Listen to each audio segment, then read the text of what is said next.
a sciencey bit. This is going to be a quick hop, skip and jump through what I'm going to call Genderfail 101. This will be a collection of anecdotes and case studies demonstrating how we are socialized differently based on gender. The first one, I realise these are labelled B to E, not A to D, but I'm a trained proofreader, so nerdery is winning. Or it was until support at Raphael Cabo yesterday pointed out that I'd put the spelling mistake in later. Right. The book Lean In by Sheryl Sandberg, for those that haven't heard of it, was written by...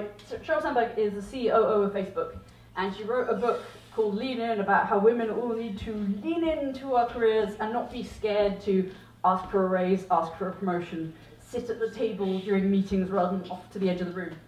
And she said the reason that she wrote that book, I've read it, when it was good, it was good. When it was bad, it didn't really speak to my condition, what with not running a huge multinational corporation, having a husband, 2 children, yada, yada, yada. However, she said the reason she wrote it was when she spoke at tech conferences, she noticed that when they took questions from the floor, men tended to ask questions like, how do you think this thing is going to interact with that thing? Or what do you think the future is of that in 5 years' time?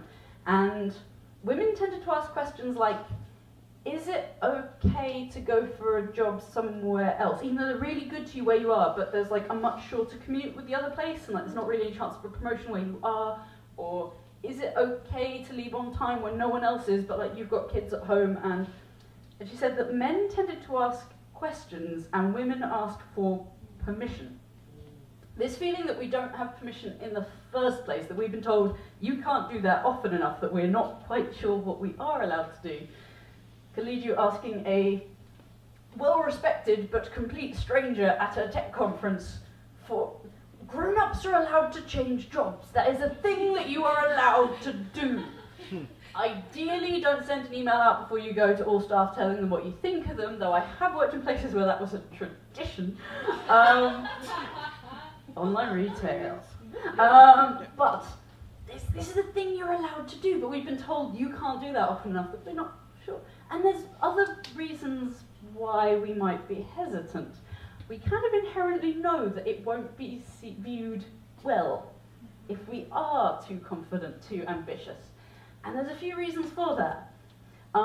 The Heidi Howard study was done by Oxford University, where they got random groups to look at a CV and a job description and say whether you thought the person was a good match for the job, what you thought they'd be like to work with, would you hire them?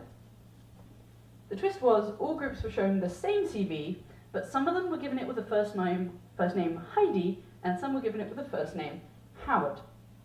Now, all groups agreed that they were equally qualified, which was a relief. But that's pretty much where the similarities stopped.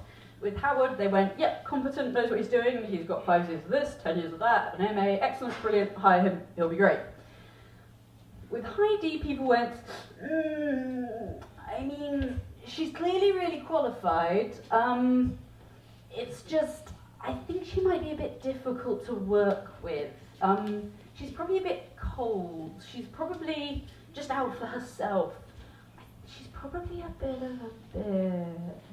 Exactly the same CV, but ambition is viewed negatively for women and positively for men. Women kind of inherently know that we pay a social penalty for being too confident, too ambitious, too smart, not a team player, not nice like women should be.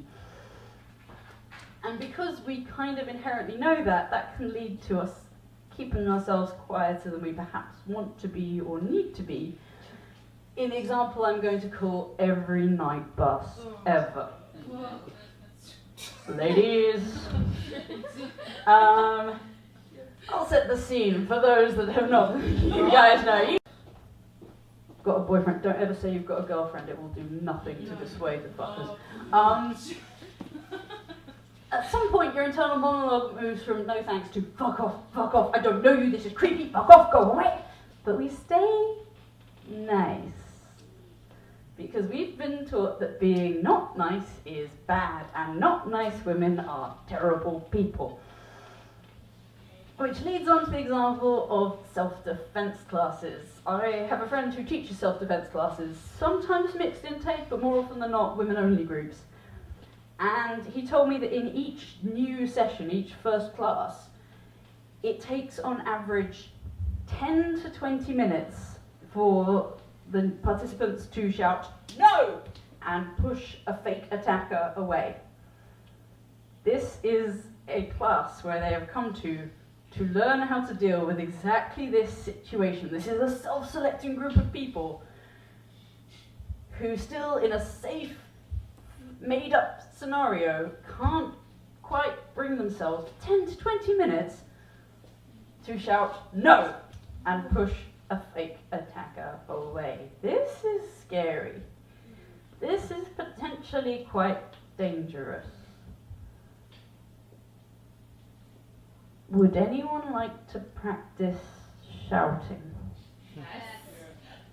Excellent. As I said at the beginning, you do not have to participate. However, how often in your adult life will you have the opportunity to yell and shout without hurting anyone's feelings? There are no patrons here apart from you guys and the nice bar staff who've put up with me doing this so far. Hello and welcome to the audience participation section.